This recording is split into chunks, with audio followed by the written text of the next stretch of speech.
हाँ ये तो हमारा प्रश्न है कि हमने आपके श्रीमुख से कई बार सुना है कि जिसका अंतिम जन्म होता है उसे इसी जन्म में सारे सुख दुख सहने होते हैं। महाराज जी, आपने जिस प्रकार बताया कि श्री रामकृष्ण परमहंस जी, भाई जी और बहुत सारे महापुरुषों को कई पीड़ाओं को सामना करना पड़ा, क्या हमारे जीवन में भी अंतिम जन्म अगर हो तो इतना सारा भीषण बीमारियां हो सकता है कि तुम्हारा इतना प्रारब्ध प्रबल ना हो, ऐसा भी तो हो सकता है। अच्छा जीवन कट सकता है, पर प्रायः बड़े बड़े महापुरुषों को बड़े बड़े भयानक कष्टों से जूझना पड़ता है। हो सकता है तुम महात्मा रहे हो पूर्व जन्म के और इस जन्म में आए हो, सबको ऐसा नहीं भोगना पड़ता। जिनके द्वारा जगत का कल्याण होता है उनको भोगना पड़ता है। जो लाखों लोगों का कल्याण करने की सामर्थ्य रखते हैं उनको बहुतों के प्रारब्धों को भोग कर अपने शरीर में फिर, नहीं तो देखो कैसे ऐसे ऐसे पापी लोग हैं कि खूब पाप करते हैं, जुकाम नहीं होता नहीं, और खूब मौज मस्ती से रह रहे, और जिनके द्वारा लाखों लोगों का कल्याण हो रहा, कदम चलना मुश्किल है। तो ये भगवान की लीला है, तुम चिंता मत करो, तुम्हें ऐसे प्रारब्ध नहीं भोगने पड़ेगी। महाराज जी कह रहे हैं बिना किडनी फेल हुए श्री जी के चरणों के अपनी शरणागति मिल डर लगता है ना सबको। महाराज जी आप तो पूर्ण तरह स्वस्थ हैं क्योंकि आप स्व में स्थित हैं। हाँ, पर आवाज तो शरीर से निकलेगी ना, श्वा की आवाज को आप सुन नहीं सकती, पांच भौतिक शरीर से ही सुन सकती है। तो अगर शरीर स्वस्थ नहीं है, जैसे बोलने वाला सही है पर साउंड सही ना हो तो ये साउंड है, साउंड सर्विस गलत हो रही है, गड़बड़ हो रही है, तो देखो आवाज में फर्क हो रहा है। तो तार गड़बड़ हो जाए तो आवाज स्वर गड़बड़ हो जाएगा ना। तो ये पांच भौतिक सिस्टम है, अगर ये सही चलेगा तो सही देख सकते हैं, सही बोल सकते हैं, सही निर्णय कर सकते हैं। तो हम तो जो मैं है वो स्वस्थ है, लेकिन जिससे हम मैं के द्वारा परमात्मा की चर्चा करते हैं, अगर वो अस्वस्थ है शरीर, तो उससे कैसे हो सकता है? पड़ा रह सकता है शरीर, वो निर्णय करने में बोलने में असमर्थ हो सकता है। पहली बात है कि चिंता न करो, सबको ये नहीं भोगना पड़ता है, कोई ऐसे सबको ही होता है। नहीं महाराज जी हम तो आपकी शरण में है, चिंता। हाँ नहीं, हम जो हमारी शरण में आता हम पकड़ के श्री जी की शरण में कर देते, प्रियाजू संभाले। हम तो पोस्टमैन हैं, प्रियाजू गुरु जी की बात तुम्हें बता दी, तुम्हारी बात प्रियाजू को बता दी। पोस्टमैन का काम करते हैं, गुरु तो प्रियाजू है, आचार्य है, वही है जी। महाराज जी, जिस प्रकार श्री राम प्रभु जी ने हनुमान जी को चिरकाल तक पृथ्वी पर रहने का वरदान दिया था, उसी प्रकार अगर हमारी श्री जी आपसे कहे कि आप कलयुग के अंत तक पृथ्वी पर रहेंगे तो आप क्या चाहेंगे? आपका क्या प्रतिक्रिया होगी? जो हुकुम, जो ही प्यारो करे सोई मोहि भावे। ऐसे ही किडनी फेल रखते हुए रखे तो ऐसे ही भीषण कष्ट में रहते हुए भी हम वैसे रहेंगे। जो हुकुम, मालिक का जो हुकुम, दास वैसे ही चलेगा, उनके प्रतिकूल थोड़ी चलने वाला। जो ही प्यारो करे सोई मोहि भावे। यदि आप ऐसे खुश हो, हमें ऐसे राजी रखने में हो, तो हम राजी हैं वैसे रहने में। पर असंभव है, शरीर की एक अवधि होती। भगवान श्री कृष्ण भी आए तो 125 वर्ष धराधाम में रहे, तो ऐसे ही शरीर की अवधि 60 वर्ष, 70 वर्ष, 80 वर्ष, जितनी अवधि है उतना ही रहेगा, इसके बाद चला जाएगा जी। अजीत सिंह जी, वाराणसी। राधे राधे महाराज जी, आपके चरणों में कोटि कोटि प्रणाम। महाराज जी, भगवान किसी भी व्यक्ति के कर्मों का हिसाब उसके द्वारा किए गए पूजा पाठ अनुष्ठान के आधार पर करते हैं या फिर उसके द्वारा किए गए कर्मों के आधार पर करते हैं? पूजा पाठ भी तो कर्म है। दो प्रकार के कर्म होते हैं, एक शुभ कर्म और एक अशुभ कर्म। जो पूजा पाठ है, दान पुण्य है, तीर्थ स्नान है, शास्त्र स्वाध्याय है, परोपकार है, इसे शुभ कर्म करते हैं और इसका फल होता है सुख, लौकिक सुख। जो पाप कर्म है, पराई माताओं बहनों की तरफ गंदी दृष्टि रखना, मदिरा पान करना, मांस खाना, हिंसा करना, चोरी करना, छल कपट करना, ये पाप कर्म है। इसका परिणाम होता है दुख। और जो भगवान का आश्रय लेकर के भगवत आराधना की जाती है, ये शुभ अशुभ दोनों कर्मों से अलग है। अगर आप शुभ कर्म करते हैं तो आपका अलग डिपार्टमेंट सुख फल मिलेगा। दान पुण्य और गंगा स्नान ये आपका शुभ कर्म है और आपने जो गंदी बात की और हिंसा की वो अशुभ कर्म है, दोनों का फल मिलेगा। अवश्य में वो भोक्तव्यम कृतम कर्म शुभाशुभम, शुभ और अशुभ कर्म दोनों का फल आपको भोगना ही पड़ेगा, आप चाहे जो हो। हाँ, जब हम भगवान की शरण में होते हैं, सर्वधर्मान परित्यज्य मामेकम शरणम व्रज अहम त्वाम सर्व पापेभ्यो मोक्षयिष्यामि मा शुचा, मैं तुम्हें समस्त कर्मों से मुक्त कर दूंगा, समस्त कर्म शुभ और अशुभ दोनों बंधनों से। तुम मेरी शरण में आ जाओ, मेरे भजन में लग जाओ। तो एक बात है, जैसे मुकदमे में निर्णय हो गया कि हमें फांसी होगी, अब उसे कोई टाल नहीं सकता, जज के द्वारा किया हुआ निर्णय एक टाल सकता है, राष्ट्रपति।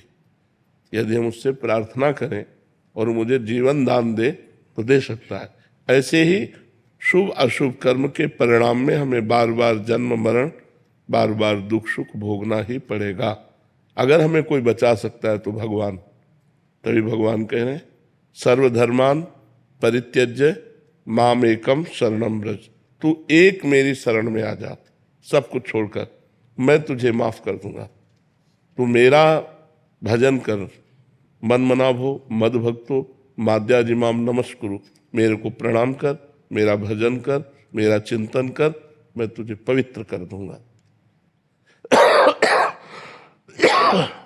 ये शरीर पाप और पुण्य दोनों से मिश्रित बना है, चाहे जिसका भी शरीर हो भोगना पड़ेगा, अवश्य में भोक्तव्यम, चाहे संत हो चाहे असंत हो। ये संत और असंत नई खेती है, पुरानी जो तुम करके आए हो तुम्हें भोगना पड़ेगा। भीष्म जैसे अखंड बाल ब्रह्मचारी महान आत्मा 6 महीना बाणों की सैया पर पड़े रहे। बड़े बड़े महापुरुषों को देखा जाता है कष्ट प्रद जीवन व्यतीत करते हुए, ये अनेक जन्मों का संचित पाप कर्म उसे भोग करके वे पवित्र होकर भगवान को प्राप्त होते हैं। भोगना पड़ेगा, अवश्य भोगना पड़ेगा। अब कह दे कि अभी एक सिद्धांत बताया गया कि भगवान की शरण में आने से भगवान उसे माफ कर देते हैं। तो क्या माफ किया? ये एक जन्म के लिए निकाला हुआ प्रारब्ध है और अनेक जन्मों का संचित कर्म जमा है, उसे भगवान भस्म कर देते हैं। अभी जो हमसे गलती होगी उसे माफ कर देते हैं, लेकिन जिससे शरीर बना वो भोगना पड़ता है।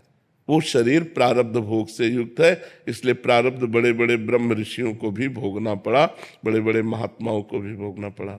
आप समझ पा रहे? महाराज जी, एक सुजीत विश्वकर्मा जी हैं, इनका इसी संदर्भ में एक प्रश्न है। महाराज जी, ये तो आपने बताया जो शरण में हो जाएं और जो उस कोटि के महापुरुष हैं जो उनकी तो पूरा माफ हो जाए, ये कह रहे हैं कि पाप पूजा पाठ और धर्म, अच्छे धर्म कर्म से खत्म किया जा सकता? नहीं, वो अलग डिपार्टमेंट।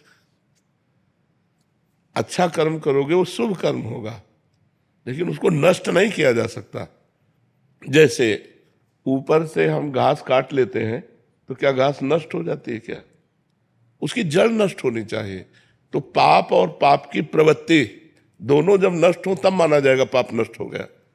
मानो हमने कोई गंदा आचरण किया, फिर कोई पवित्र आचरण कर लिया, तो हमारे पास पवित्रता का संग्रह हुआ, लेकिन गंदा आचरण करने की प्रवृत्ति तो नष्ट नहीं हुई ना। और भगवान के भजन से वो प्रवृत्ति नष्ट होती, प्रवृत्ति नष्ट हुई तो मतलब संपूर्णतया नष्ट हो गया। अगर वो ऊपर से थोड़ा सा पाप हमारे दान पुण्य से मान लेते हैं कि थोड़ा कम होता है, तो नीचे बहुत खाद है और वो इतना उर्वरक भूमि है, कर्म भूमि, कि हम पाप करते ही रहते हैं। तो क्या फायदा हुआ? हमारे पुण्य का फायदा क्या हुआ? पाप की प्रवृत्ति का नाश हो जाए, इसीलिए उसे प्रधानता में बोल दिया जाता है। नहीं तो जैसे गंगा पापम शशीतापम दैन्यम कल्पतरुस्तथा, गंगा जी का स्नान पाप का नाश करता है, संत दर्श से पाप नष्ट होते हैं, भगवान के मंदिर में जाके दर्शन करने से पाप नष्ट होते हैं।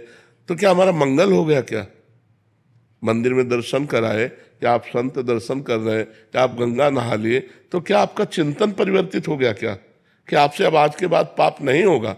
अगर पाप होगा तो हमें लाभ क्या मिला? नहा करके स्नान करके फिर अपने को धूल धूसरित कर लेना, ये स्नान कहलाता है क्या? स्नान तो वो हुआ जिसके बाद फिर हम गंदगी को स्वीकार ना करें। वो होगा शास्त्र स्वाध्याय करते हुए ज्ञान से। जब तक आपके अंदर ज्ञान जागृत नहीं होगा तब तक गंदे आचरण बंद नहीं होंगे तो फायदा क्या, फिर तो भोगना ही पड़ेगा, अवश्य में तब में भोगना ही पड़ेगा। इसीलिए देख रहे हो सब भोग रहे, नहीं तो कोई ना कोई दान पुण्य तो बनता ही है, कोई ना कोई तीर्थ यातन होता ही है, फिर सबको दुख से रहित हो जाना चाहिए। अब जैसे हम लोग हैं, बचपन से किसी को कष्ट दिया ऐसा याद नहीं, 13 वर्ष से बाबा जी दोनों किडनी फेल है, लेकिन फिर भी आनंद है, हम बिल्कुल विचलित नहीं हैं, क्योंकि भगवान की शरण में है। ये है, हमारे पाप कर्म ने हमको गिरा दिया, लेकिन हमारे भजन ने, हमारे भगवत आश्रय ने इस गिरी हुई स्थिति में भी हमको आनंद प्रदान कर रहा है। लेकिन हमको कोई क्यों कष्ट नहीं, क्योंकि हमारा अगला रजिस्टर बिल्कुल साफ है और मैं शरीर छोड़कर भगवान के पास जाऊंगा, इसलिए प्रसन्नता है। अब मेरा कोई कर्म बंधन नहीं। अपने को पता होता है, जब पेट भर जाता है ना तो अपने को पता होता है, ऐसे अपने को पता होता है हमारी गति क्या होगी, जो पवित्र भजन करने वाले, इसलिए आनंद।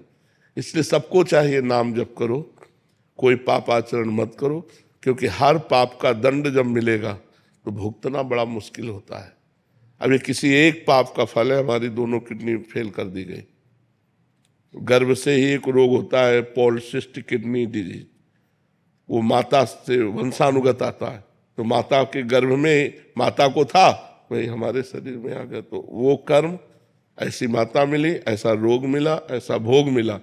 और एक महान कर्म कि ब्राह्मण के घर जन्म मिला, बचपन से तपस्या और भजन मार्ग मिला, अंतिम में भगवान के धाम नाम का चिंतन करते हुए शरीर भगवान के नाम में छूट जाएगा, परम मंगल हो जाएगा।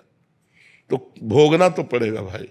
इसीलिए कहा जाता है बहुत होश में कर्म करो, नहीं तो तुम्हें कर्म नहीं बख्शेगा। भगवान तो बख्श देंगे, लेकिन कर्म नहीं बख्शेगा, तुम्हें भोगना ही पड़ेगा। जी। रेणु जी गोरखपुर से। राधे राधे महाराज। राधे राधे महाराज जी।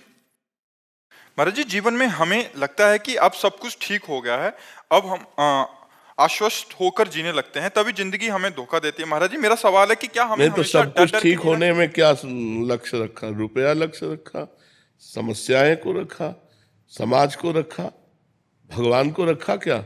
महाराज जी, बच्चे बड़े हुए, पढ़ लिख करके अब ब्याह का समय आया, नौकरी का समय, हम समाज ये समाज है, पति का साथ छूट गया। हम कह रहे हैं समाज है, भगवान को रखा। सब कुछ ठीक होने में भगवान को रखा जाता है। अब सब ठीक है, क्योंकि भगवान हमारे प्रीतम है। तो आपके अंदर तुरंत ज्ञान आता कि इसका नाम मृत्यु लोक है।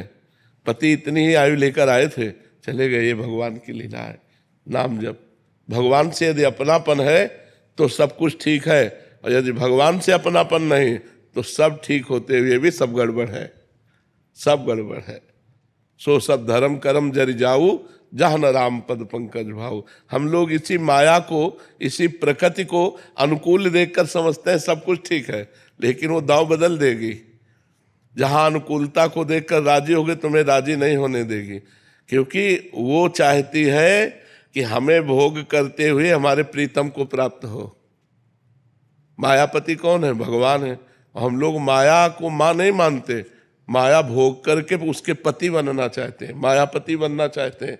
और जहाँ देखा सारी अनुकूलता, तो उसको क्या एक सेकंड में ऐसी प्रतिकूलता पैदा कर दी, सब अनुकूलता धूल धूसरित हो गई।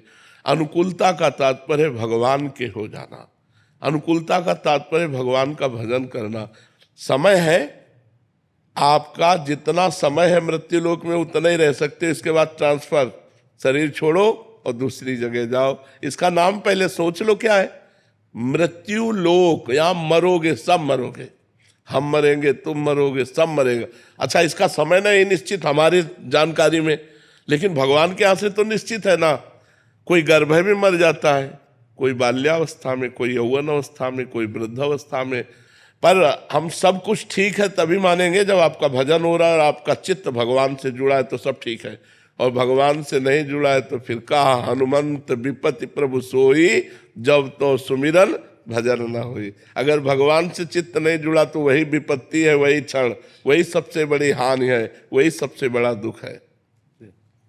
माया का प्रलोभन बना और मैं कामनी में फंस गया, फिसल गया। अब डर सा बैठ गया है कि कीर्ति भी आएगी, कंचन भी गिराएगी, तो महाराज जी वो श्री जी से विमुख हो जाऊंगा। अभी धीरे से पकड़ा ही था मार्ग, और अभी एक ने तो गिरा दिया, अगले दो भी गिराने को तैयार बैठे होंगे। हाँ, बिल्कुल सही बात है, लेकिन गिरता तब है जब हाथ छोड़ देता है।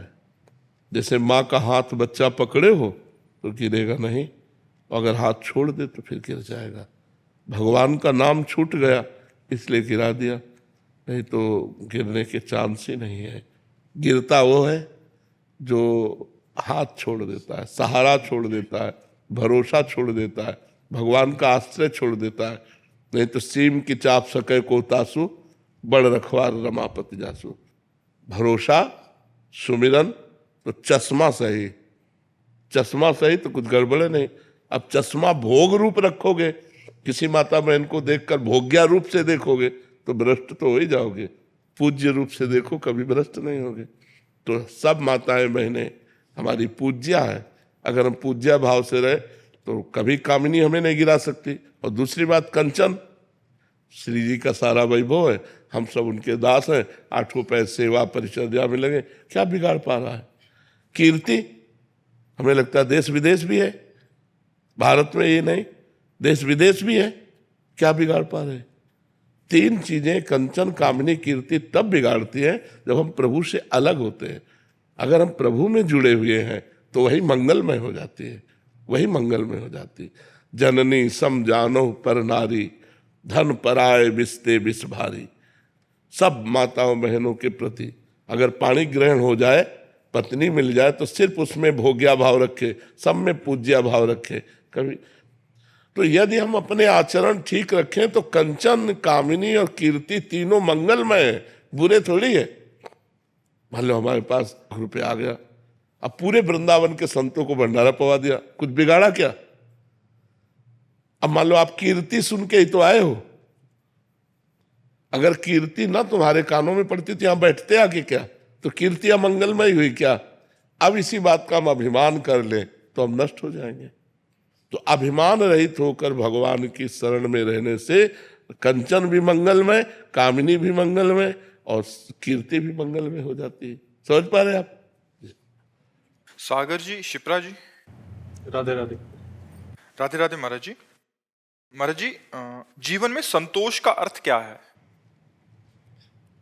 यथा लाभ, जैसी परिस्थिति है उसमें हम राजी रहें। जोई जोई प्यारो करे सोई मोहि भावे। हम जैसी भी परिस्थिति आवे उसमें हाँ स्वीकृति है, हमारी कोई परेशानी नहीं। चाहे वो दुख वाली परिस्थिति हो, चाहे सुख वाली परिस्थिति हो, अनुकूल परिस्थिति हो या प्रतिकूल परिस्थिति हो, दोनों परिस्थितियों में राजी रहना संतोष है। गज धन गोधन बाज धन और रतन धन खान, जब आवे संतोष धन सब धन धूर समान। संतोष धन सबसे बड़ा संतोष। संतोष यथा लाभ संतोष सदा, काहू सो कछु न चाहूंगो। किसी से कोई चाह नहीं, कोई परिस्थिति का परिवर्तन करने की चाह नहीं। जैसी परिस्थिति उसी में राजी रहना, ये संतोषी पुरुष का लक्षण है। तो संतोष की सीमा है किसी से कोई चाह ना करना, जैसी भी परिस्थिति हो उसी परिस्थिति में राजी रहना। पर है बहुत कठिन।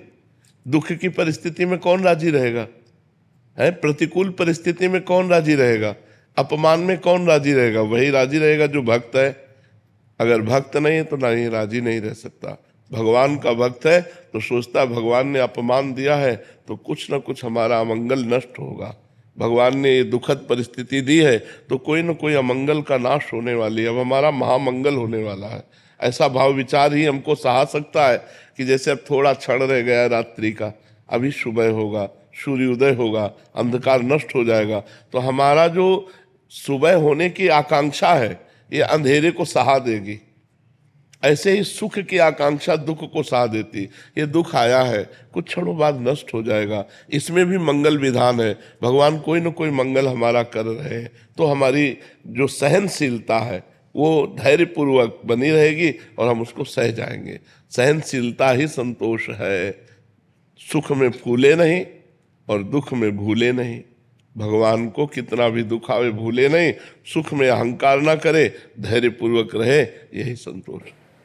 महाराज जी, वृंदावन वास की इच्छा करनी चाहिए कि नहीं करनी? करनी चाहिए। वृंदावनवास की, भजन की, भगवान की प्राप्ति की, संत समागम की, इसकी तो इच्छा भगवान से करनी चाहिए। हे भगवान हमें संत समागम प्राप्त हो, हे भगवान हमसे खूब भजन बन जाए, हे भगवान आपके धाम का दर्शन हो जाए, हे भगवान आपका नाम खूब जप करें और आपका दर्शन पालें, ये तो कामना करनी चाहिए। इसी कामना के बल से तो सांसारिक कामनाओं का त्याग होता है। अगर ये कामनाएं नहीं करेंगे तो सांसारिक कामनाएं होती रहेंगी। इन्हीं कामनाओं के बल से हम कामना के त्यागी बनते हैं। इच्छा से इच्छा का नाश, कामना से कामना का नाश। तो सत कामना से असत कामना का नाश, सत वासना से असत वासना का नाश। समझ पा रहे? कि अपने प्रयास से हो जाएगा क्या वृंदावन वास? अपने प्रयास से हो जाएगा कि नहीं? कामना करो, श्री जी से रो और श्री जी कृपा कर दे तो हो जाएगा। जिनको वृंदा विपिन है, कृपा तिन्हि की होए, वृंदावन में तब ही तो रहन पाए है सोए। जिनका वृंदावन है वो कृपा कर दे तो वृंदावन वास हो जाएगा। अपने पैसे के बल से या अपने बुद्धि बल से धाम वास नहीं होता। भगवान कृपा करे, श्री जी कृपा करे, तब धाम में मन ठहरे। मन ठहरे तब तो वास का मतलब रहा। वृंदावन वास बहुत कठिन है, बहुत कठिन है। कृपा पूरी हो गई, लेकिन जननी जनक बंधु सुतदारा, तनु धन धाम सुहृद परिवारा, सबकी ममता ताग बटोरी, मम पद मनहि बांध बरटोरी। श्री जी तो कृपा पूरी किए, लेकिन श्री जी को छोड़ करके बहू, बेटा, लड़का, बच्चा, परिवार अगर ये अधिक प्यारे लग रहे तो कृपा को ठुकरा कर आप चले जाएंगे। और अगर इनकी ममता श्री जी के चरणों में तो हर कष्ट सहकर आप वृंदावन वास करें। पर महाराज जी यही साथ देता है यंत्र गृहस्थ में, क्योंकि फिर सत्संग लगा के सुन लेते हैं। तो उच्च देखो, जड़ चेतन गुण दोष में विश्व कीन करतार, संत हंस गुण गाहे पे परिहरि वारि विकार। जड़ चेतन जितना रचा गया इसमें दोनों बने हैं, गुण और दोष। तो अगर मोबाइल का गुण ग्रहण करो तो बढ़िया बात है। हर समय किसी भी संत के आप प्रवचन सुन सकते हैं, अपनी समस्या दूर देश तक पहुंचा सकते हैं। और गलत देखो तो गलत गलत बातें देखकर नष्ट भी हो सकते हो। तो हम दोष ना देखें तो हर चीज हमारे को भगवान की प्राप्ति में सहयोग दे सकती है। मोबाइल भी दे सकता है, मोबाइल के बल से तो यहाँ बैठे हो। अगर ना आप क्लिप देखे होते तो यहाँ कैसे आ जाते? वृंदावन आने की, संत दर्शन की, संत समागम की इच्छा मोबाइल ने ही प्रकट की। तो मोबाइल के वो दोष जो वो ना देखो, अगर सतमार्ग की बातें देखो तो। पर क्या होता है कि मन अच्छी बातें कम देखना चाहता है, बुरी बातों में ज्यादा लगता है। गेम खेलना, ये वो सब गंदी बातें, गंदी रीलें पहले लगता था, अब तो सुन के है ना।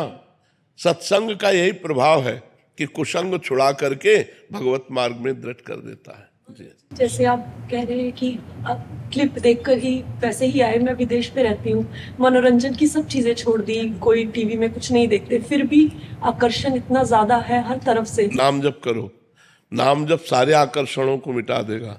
मतलब आपसे सही कहते हैं, डट के जब भजन किया तो अच्छा ही लगना बंद हो गया। अब जैसे हमसे पूछा जाए आपको क्या चाहिए, तो खोजने पर, घंटों खोजने पर कुछ नहीं समझ में आएगा कि क्या चाहिए, कुछ नहीं। राज जी ग्वालियर से। महाराज जी श्री हरिवंश। महाराज जी सत्संग सुनने का आधार श्रवण, चिंतन और मनन है। महाराज जी श्रवण और चिंतन निरंतर हो रहा है, परंतु मनन पर पूर्ण रूप से अड़ी। श्रवण निरंतर नहीं होता, चिंतन और मनन निरंतर होता है। श्रवण तो कुछ समय के लिए होता है ना।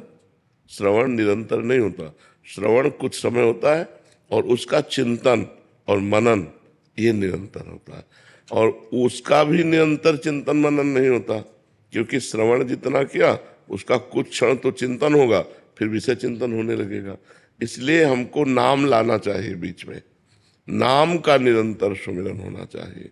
जो भगवान का नाम है वो निरंतर पकड़े रहे, और जब श्रवण कर रहे तो श्रवण पर चित्तवृत्ति लगा दी, फिर उसी का मनन कर रहे। मनन और चिंतन एक ही बात है, मनन और चिंतन एक ही बात है, इसमें कोई अंतर नहीं है। क्योंकि वही मन जब संकल्प विकल्प करता है तो मनन करता बन जाता है, और वही जब एक तार चिंतन करता है तो चित्त बनकर चिंतन कर देता है। एक ही अंतःकरण है, जिसे 4 भागों में वृत्ति के कारण विभाजित किया गया। संकल्प विकल्प के कारण मन कहा गया, निश्चय करने के कारण बुद्धि कहा गया, चिंतन करने के कारण चित्त कहा गया, और क्रिया को स्वीकार करने के कारण अहंकार कहा गया। तो एक ही मन 4 भागों में हो गया, मन बुद्धि चित्त अहंकार, ये अंतःकरण एक ही है। तो जो बुद्धि वृत्ति है वो जब निश्चय कर लेती है परमात्मा सत्य है और उसकी प्राप्ति ही परम लक्ष्य है, तब हमारा चिंतन शुरू हो जाता है। और चिंतन वो जो एक तार हो, अभी चिंतन एक तार नहीं होता, वो विक्षेप पड़ता है। तो विक्षेप जो पड़ता है वो विषय के कारण पड़ता है। जो विषय सुख की हमारे अंदर लालसा है भोगने की, उधर हमारी चित्त वृत्ति चली जाती है। यदि हमको गुरु कृपा से ज्ञान हो जाए कि जिन विषयों को हम भोगना चाहते हैं उन विषयों को कोई भोग रहा है, फिर भी अशांत है, अतृप्त है, उसके अंदर सुखानुभूति नहीं, तो हमको गलत मार्ग में अपनी वृत्ति नहीं देनी चाहिए। तो हर वृत्ति को भगवान के नाम में लगाना चाहिए। नाम ऐसा है जो निरंतर हमारा साथी बन सकता है।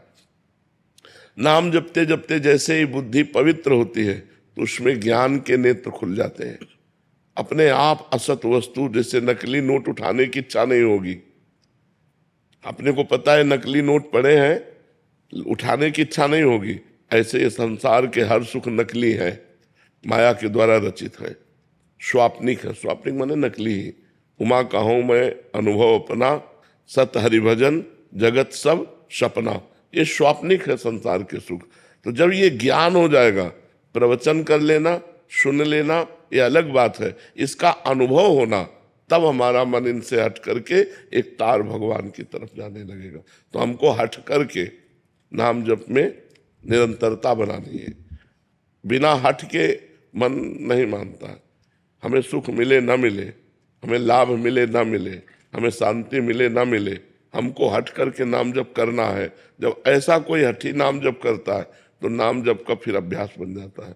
और जब नाम जप चलता है तो फिर आनंद की धारा खुलती, जो चाहे वो प्राप्त कर सकता है। ऐसा नाम रूपी धन है। बिना नाम धन के कोई भी आध्यात्मिक उन्नति नहीं हो सकती, चाहे किसी भी मार्ग का पथिक हो, उसको नाम जप करना ही पड़ेगा। समझ रहे हैं आप? महाराज जी, मेरा ये प्रश्न ये भी था कि जैसे हम लोग संसार में रहते हैं और आपके सानिध्य से ये पता पड़ा साध्य हमारा भगवत प्राप्ति है, तो साधन पे हम कैसे अड़िग रहे हैं? कई बार क्या होता है, उतार चढ़ाव का समय भी ऐसा आता है, विफलताएं भी आती है, उतार चढ़ाव आता है, तो उस वक्त ऐसे अड़िग रहे हैं? क्योंकि शास्त्र भी ये प्रमाणित करता है अथा तो ब्रह्म जिज्ञासा, तो उस संदर्भ में नहीं, अथा तो ब्रह्म जिज्ञासा का मतलब अब मैं ब्रह्म जिज्ञासा करता हूँ, जानना चाहता हूँ उस ब्रह्म को। तो ब्रह्म को जानने के लिए ब्रह्म है सम और संसार है विषम। तो जब संसार को लक्ष्य बनाओगे तो हानि लाभ जय पराजय सुख दुख मान अपमान निंदा स्तुति ये मिलेगी। तो आप दुखी होंगे, सुखी होंगे, हर्षित होंगे, शोकित होंगे। मान मिला हर्षित हो गए, अपमान मिला शोकित हो गए, जय हुई सुखी हो गए, पराजय हुई दुखी हो गए। और यदि आप ब्रह्म की वृत्ति धारण किए तो ब्रह्म है सम। आप सुख में भी सम और दुख में भी सम, क्योंकि आपको दोनों को पता है दोनों ये नाशवान है। सुख भी नाशवान है और दुख भी नाशवान है। यहाँ की जय भी पराजय है और पराजय भी जय है। इनका कोई अर्थ नहीं है। आप चाहे जितने बड़े पदाधिकारी हो, शरीर छूटा फिर क्या है? आप जब शरीर ही छूट गया तो आपकी सब विद्या गई और सब पद गया, सब धन दौलत गई, सब मकान मित्र परिवार अधिकार सब चला गया, तो मिथ्या ही तो है। एक बार महाराज जनक जी शैया में सोए हुए थे, तो उन्होंने स्वप्न में देखा कि वो बहुत गरीब हो गए, भूख के मारे व्याकुल हो गए। किसी तरह उन्होंने कुछ दाल चावल मांगे और उसे मिट्टी की हाड़ी में पका रहे थे। वो पकने वाली ही थी कि 2 सांड लड़ते हुए आए और वो सब खिचड़ी नष्ट हो गई। और वो ऐसे व्याकुल हुए, पूछो जो ही व्याकुलता हो इसमें आँख खुली तो देखा राजा का वैभव। उनका ये सत्य कि वो सत्य। सभा में आए बड़े बड़े विद्वान बैठते थे, उनसे पूछा ये सत्य कि वो सत्य। अब ये और वो का तात्पर्य कोई जाने तो उसका निर्णय करे। उनका भाव था ये सत्य जो देख रहा हूं या जो स्वप्न में देखा वो सत्य।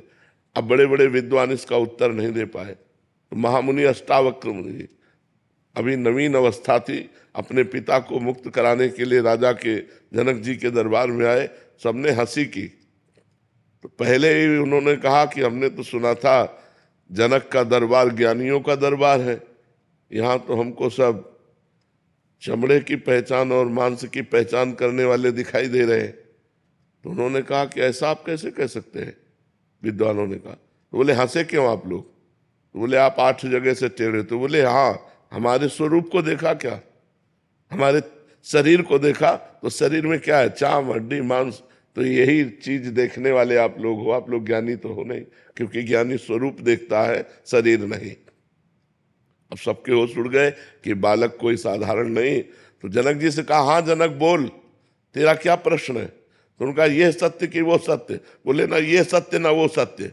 जब तू जागृत में था अपने को राजा देख रहा था, थोड़ी देर में स्वप्न में गया तो भिखारी देखा, सब कुछ दुखमय लगा। लेकिन जब जगा तो फिर राजा देखा। तो जो कुछ ही क्षण में असत हो जाता है वो सत्य कैसे हो सकता है? तो ये सत्य न हो सकता। अष्टावक्र गीता का उपदेश करके जनक जी को परम बोध प्रदान किया महामुनि अष्टावक्र जी ने। तो ये जब हमारे ज्ञान में आ जाता है कि न जय सत्य न पराजय सत्य, न मान सत्य न अपमान सत्य, तो ब्रह्म की जिज्ञासा रखने वाला सम को प्राप्त होता है, समता।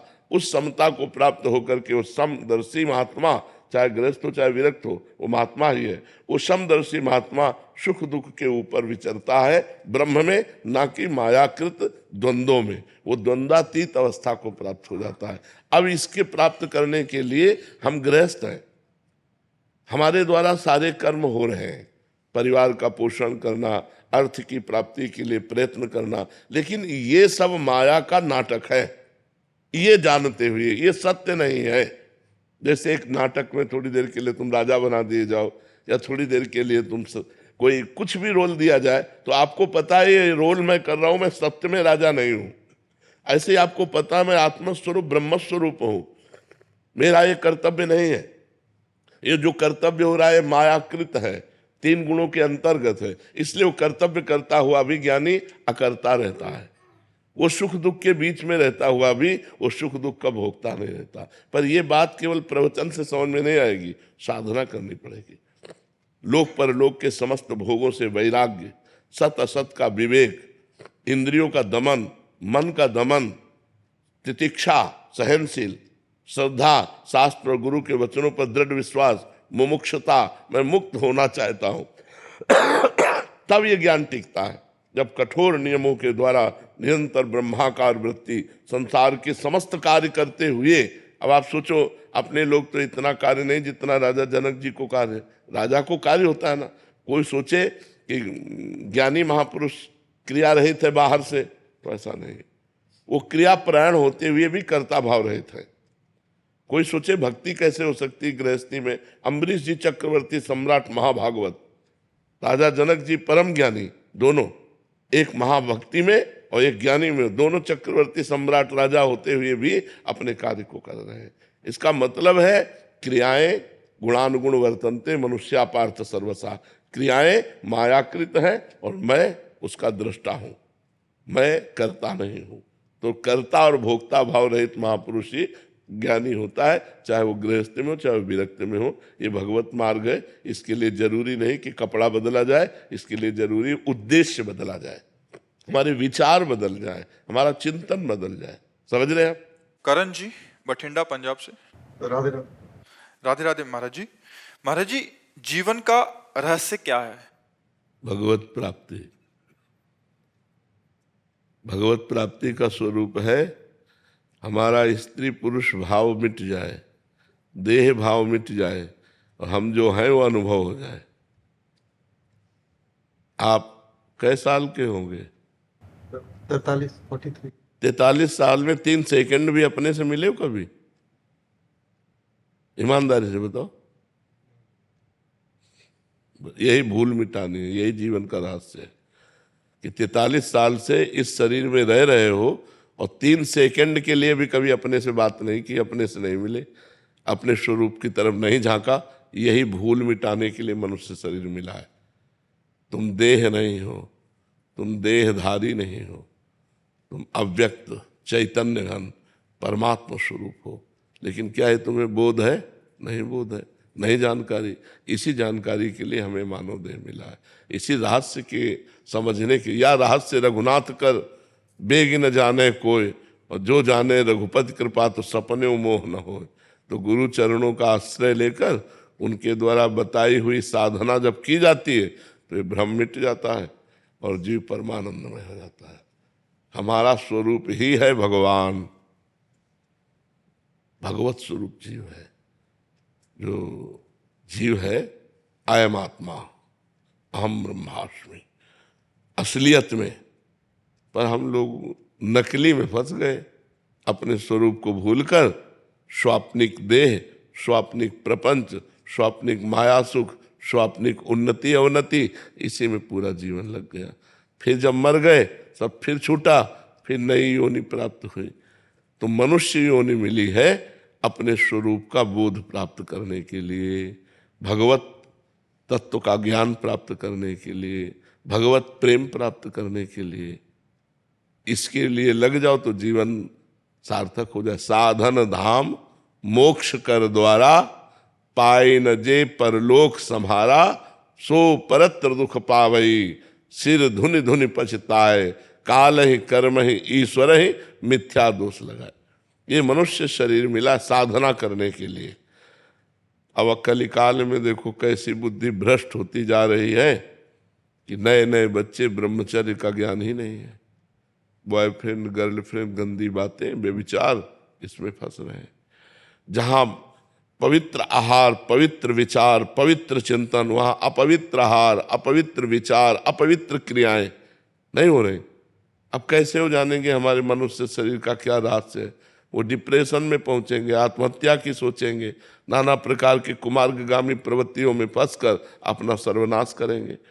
मनुष्य जीवन का रहस्य है शास्त्रवेत्ता ब्रह्म ऋषियों की शरणागति। जो शास्त्र के पारगामी विद्वान हो और ब्रह्म तत्व का बोध हो, ऐसे संतों का संग, तो हमारे जीवन का रहस्य प्रकाशित हो जाए। क्योंकि वो हमको बताएंगे ना हमारा मार्ग क्या है, हम कैसे चलें, हम कैसे अनुभव करें। हम उन संत की शरण में पूर्ण रूप से अपने आप को दे दें तो बात बन जाए। और पहले हमारी भारतीय परंपरा भी यही थी कि बाल्यावस्था से यौवन अवस्था के प्रवेश तक गुरुकुल में वास होता था। तो गुरुजी जो वहाँ के व्यास होते थे, वहाँ के अधिपति होते थे, वो उनकी जीवनचर्या सिखाते थे। तो सबको ब्रह्मचर्य से रहना पड़ता था, सबको शास्त्र सम्मत आचरण करना पड़ता था। तो सब गृहस्थ में जाते हुए भी, गृहस्थ में रहते हुए भी सब ज्ञानी महात्मा होते थे। लड़का बच्चा घर परिवार होते हुए भी वो विरक्त होते थे, अंदर से अनासक्त होते थे। तो मनुष्य जीवन का यही रहस्य है कि हम अपने स्वरूप को जान जाए। मीनाक्षी जी मैनपुरी से। राधे राधे। राधे राधे महाराज जी, आपके चरणों में कोटि कोटि प्रणाम। महाराज जी, गोस्वामी तुलसीदास जी ने प्रभु को प्राप्त करने के लिए दो मार्ग बताए हैं, एक ज्ञान मार्ग, एक भक्ति मार्ग। महाराज जी, ज्ञान मार्ग थोड़ा सा कठिन नजर आता है, इसलिए भक्ति मार्ग को बहुत उत्तम बताया गया, परंतु भक्ति भी कई प्रकार की बताई गई है। जैसे हनुमान जी ने प्रभु राम जी से अनपायनी भक्ति की मांग की, सनकादिक ऋषियों ने प्रभु से प्रेमा भक्ति की मांग की, गोस्वामी जी ने स्वयं अविरल भक्ति, विशुद्ध भक्ति की याचना की। एक ही की पर्यायवाची शब्द है, प्रेम लक्षणा भक्ति के ही पर्यायवाची। अनपायनी, भगवान के चरणों के सिवा अन्य कोई आशा भरोसा न हो। अविरल, निरंतर भगवान में चिंतन वृत्ति चली जाए। प्रेम लक्षणा, भगवान से प्रीति हो जाए। ये एक ही बात, निरंतर भगवान का स्मरण रखना, अन्य भावों का त्याग होकर, अन्य इच्छाओं का त्याग करके एकमात्र भगवान में ही अपनी आस्था भाव विचार जितना चिंतन वो सब, और भगवान से ही प्रेम करना, एक ही बात है, वो अलग अलग है। जैसे शरणागति के कहीं है आत्मसमर्पण, कहीं है प्रपत्ति, कहीं उसे शरणागति, तो बात एक ही है, उसको शब्दावली के द्वारा अलग अलग कहा गया है। और भक्ति सरल नहीं है अगर किसी को लगता हो, भक्ति भी बहुत कठिन है। निरंतर संसार के चिंतन को काटते हुए भगवान का चिंतन करना भक्ति है। देवर्षि नारद जी कह रहे हैं, तदर्पिता अखिलाचारिता तद्विस्मरणेन परम व्याकुलतेति, समस्त आचरण कृष्णार्पित हो, श्री कृष्ण के अनुकूल हो, प्रतिकूलस्य विसर्जनम, प्रतिकूल एक भी आचरण न हो। कितना कठिन है। सब आचरण भगवान श्री कृष्ण के अनुकूल हो। तो भगवान के अनुकूल क्या होगा? गीता जी है, भागवत है, इनमें बताया गया है कि आप ऐसे चलो, ये करो, ये ना करो। तो जो शास्त्र कह रहा करो वो श्री कृष्ण अनुकूलेन, जो कह रहा ना करो वो प्रतिकूलस्य। तो विसर्जनम, प्रतिकूलता का त्याग और भगवान के अनुकूल आचरण करना। भगवान के अनुकूल, अपने मन के अनुकूल नहीं, अपनी वासनाओं के अनुकूल नहीं, श्री कृष्ण अनुकूलेन प्रतिकूलस्य विसर्जनम। प्रभु के प्रतिकूल आचरण है, प्रभु का तस्मात् शास्त्रम प्रमाणम ते कार्याकार्यो व्यवस्थितो। क्या करना चाहिए क्या नहीं करना चाहिए ये शास्त्र आज्ञा करता है। तो शास्त्र आज्ञा के अनुसार किए हुए कर्म को भगवान श्री कृष्ण के चरणों में अर्पित करता हुआ तद विस्मरणेन परम व्याकुलतेति, एक क्षण के लिए भी वो विस्मरण बर्दाश्त नहीं करता, इतना भगवत स्मरण परायण है। अन्य कामना शून्य, अन्याभिलाषिता शून्य, कोई भी अन्य अभिलाषा ना हो, केवल श्री कृष्ण मिलन की, श्री कृष्ण प्रेम की अभिलाषा हो, बस इसी का नाम प्रेम लक्षणा भक्ति है।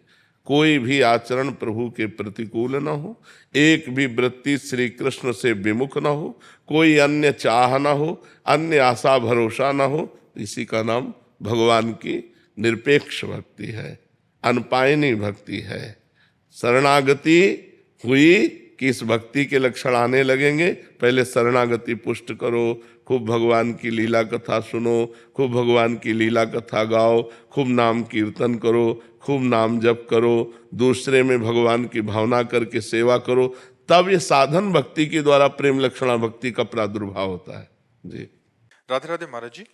महाराज जी, मुझ में आत्मविश्वास की कमी है। महाराज जी, अगर मुझे कोई एक बात सुनाता है तो मैं उसे 4 बात सुना देती हूँ और बहुत सोचती हूँ, फिर मन अशांत हो जाता है। फिर महाराज जी बहुत जिद्दी स्वभाव के हो गए हूँ कि मन इधर उधर विचलित करता ये रहता है। जितने भी हमारे अंदर मलिनताएं हैं वो भगवान से विमुख होने के कारण हैं।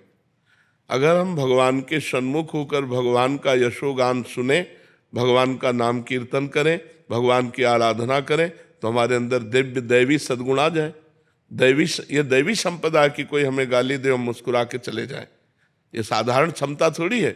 सामने वाला हमें गाली दे रहा, हम मुस्कुरा के चले गए, ये दैवी संपदा है, ये भागवतिक सद्गुण है, ये कोई छोटी मोटी बात थोड़ी है।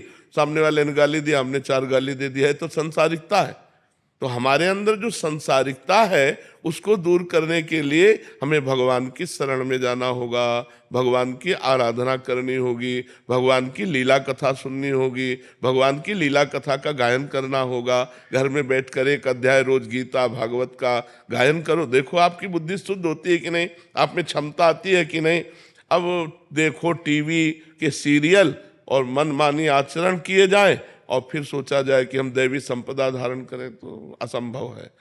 राधे राधे महाराज जी। महाराज जी, मोह, अहंकार और माया का लालच के कारण बहुत सी गलतियां हुई हैं जीवन में, अब बहुत पछतावा होता है। कैसे अपने आप को इससे मुक्त करूं प्रभु? अगर पछतावा होता है तो मुक्त होने में देर नहीं लगेगी, लेकिन वास्तविक पछतावा हो तब ना। पछतावा हो कि हृदय जल रहा है, अब खाना अच्छा नहीं लगता, पानी अच्छा नहीं लगता, रात दिन एक जलन पैदा हो रही मेरे से, ऐसा, तो वही पश्चाताप ही उसको भस्म कर देगा। और होता है, रात को सो नहीं पाती, अंदर से चिंता होती है, क्यों हो गया, कैसे हो गया। हाँ, तो ये पश्चाताप ही उस जो भी मलिनता है उसका नाश कर देगी। और खूब भगवान का नाम जप करो। नाम जप करते हो, अधिक से अधिक भगवान का नाम जप करो। नाम जप से ही कलयुग में भगवत प्राप्ति है। अन्य युगों में अलग अलग भगवत प्राप्ति के साधन थे, जैसे सतयुग में ध्यान, त्रेता में यज्ञ, द्वापर में पूजा, लेकिन कलयुग में केवल हरि नाम, केवल हरि नाम। कलौ नास्तेव नास्तेव नास्तेव गति अन्यथा। भगवान श्री कृष्ण द्वैपायन व्यास देव जी महाराज 3 बार कहते हैं कि बिना हरि नाम के किसी का भी कल्याण नहीं हो सकता, नहीं हो सकता, नहीं हो सकता। हरिर नाम हरिर नाम हरिर नाम एव केवलम कलौ नास्तेव नास्तेव नास्तेव गति अन्यथा। हर प्रश्न का उत्तर नाम जप है। नाम जप करो, आप देख लो, हर प्रश्न का उत्तर समाधान आपको मिल जाएगा। हर बात का समाधान, हर संकट का समाधान, हर चीज जो चाहिए वो सब नाम कल्पतरु। जप के तो देखो, अब नाम न जप करो, भगवत विमुख होकर गंदे आचरण करो, चाहो सुख तो कैसे प्राप्त हो सकता है? सुख सिंधु भगवान से विमुख होकर किसी को सुख मिला है? इस मलिन माया के भोगों में कहीं सुख है? जितने भोगे सब हाथ मलते रह गए और यहाँ से चले गए। मनुष्य जीवन का जो परम लाभ है वो है परोपकार करो और नाम जप करो। अगर 4 रोटी भगवान ने दिया है तो 1 रोटी अपनी 4 में से निकालो, पशु पक्षियों को बांट दो, भक्त को पवा दो, किसी गाय को दे दो, किसी वैष्णव को दे दो और अपना पेट पालो। 3 रोटी से पूरे परिवार का ऐसे चला जाता है गृहस्थी में। अगर हमारे पास 4 रोटी हैं तो 3 में पूरा परिवार पाते हैं, 1 रोटी दूसरे को देते हैं और खूब नाम जप करते हैं। देखो आनंद आ जाए। लेकिन आज का मानो दूसरे की चारों अपहरण करके स्वयं सुखी होना चाहता है, उसको भूखा रखना चाहता है। दूसरे को छीन झपट करके, बेईमानी करके, घूसखोरी करके वो सुखी होना चाहता है। कैसे हो सकता है? अधर्मी कभी सुखी नहीं हो सकता और धार्मिक सदैव सुख को प्राप्त होगा। वर्तमान में दुख ही देख करके उसको ये सोचो कि ये धर्म करता है, दुख भोगता है, तो धर्म का परिणाम दुख है क्या? नहीं, ये वर्तमान का नहीं, ये पूर्व का किया हुआ कर्म है। वर्तमान का जो धर्म है उसे जय और सुख को प्राप्त कराए। महाराज जी 1.5 साल से मैं वहाँ सुन रही थी और आपके दर्शन और प्यार खींच के ले आया। अब मेरी गलतियां माफ कर दो, मेरे को बख्श दो। मैं खूब नाम जप करो, खूब नाम जप।